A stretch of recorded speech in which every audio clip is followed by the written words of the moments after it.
Okay, so Ben, you have made the decision to retire from full-time professional football. Can you just explain the factors leading up to that decision for you? Um, what it was, Rory, I think I've known for a while now.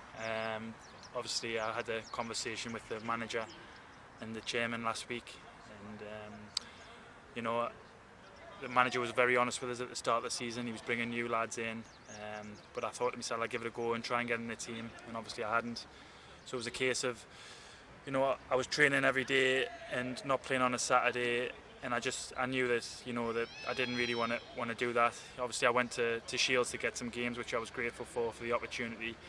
But in all honesty, I didn't want to put another shirt on. If I'm brutally honest, I said that to the chairman. It just didn't feel right. The chairman's given me the opportunity to be employed by the football club, and for me to really to not play for the football club on a Saturday and train and play for somebody else, it just wasn't right. And honestly, I've known for a while, and I just thought, I've spoke to a lot of people in my family, and it was very, very tough decision. But ex-players, the players in the dressing room today, I've spoke to quite a few of them throughout the weeks, and people said, when you know, and I just think it is the right time. You've mentioned there that you will continue working at the football club in some capacity. Can you just explain what kind of role you're going to have? Yeah, obviously I'm doing a little bit of everything at the moment. The community work with James, Curtis, which is something I'm really interested in. Mickey's been grateful that I could shadow him with the youth team. I've took the youth team for a couple of games, and I'm very grateful for Mickey for that. I've done a bit of scouting for the first team for the manager, which is something I enjoyed. And we've got a close partnership with the college, and I've been working with the college as well. So I've been very busy, and it's something I'm going to be busy through the next few weeks. The next month I'm going to start my coaching badges, which once again I'm obviously grateful for the chairman for the opportunity. So I'll be very busy in the next few weeks, but it's something that I want to really commit to 100%, and I'm looking forward to. You've been at Gateshead for over 6 years now. What are some of the highlights from your time here? First and foremost was the players that I've played with. I've made some great friends over the years, friends that we've stayed in touch with now, and friends that have just come into the football club now, and not just the players or staff as well, but on the pitch, I'll have to mention it. Leading the team out of Wembley was something that I've never really talked about, or I've never even watched the game again. It was always a thing that I would talk about after I retired, and that was probably the proudest moment for the football club and for myself during my time here. I mean, yeah, and obviously Player of the Year last season. So I guess you can take that on board as well. That was a fantastic way to go out your last proper season.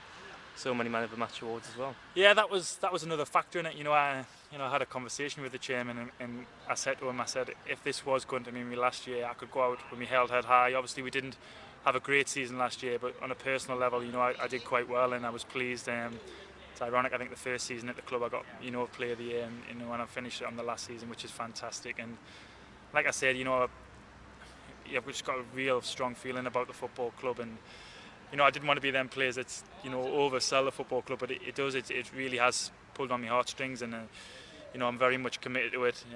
Obviously, I want to make a successful career now outside of the playing ways. And lastly, Ben, is there anything else you'd like to add? Yeah, if I could just say a few thank yous. Obviously, I would like to start off by thanking Graham Wood, who was the chairman before obviously the chairman took over. But Graham did a fantastic job for the football club, and a great servant. So I would like to thank him. Obviously, I would like to thank the current chairman. We know that the club was in a little bit of limbo a few years ago, and the chairman's come in and he's ploughed his money in, and it's something that I really appreciate, and he's looked after me personally, and for him and his family, I do appreciate it.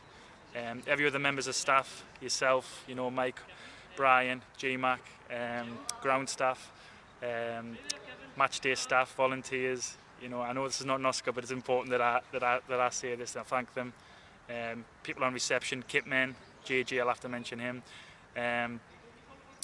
And every manager I've ever worked for, from Ian Bogie, who brought us to the club, to current the gaffer, I've enjoyed working with every one of them. I was fortunate to be captain for them. Very, very thankful for it. And supporters, whether you came to Eastbourne away on a Tuesday night, Histon away on a Tuesday night, 5 or 6 of them were there. you know, it's brilliant. I really did appreciate it. Or whether you came to Wembley, honestly, from the bottom of my heart, I really did appreciate it.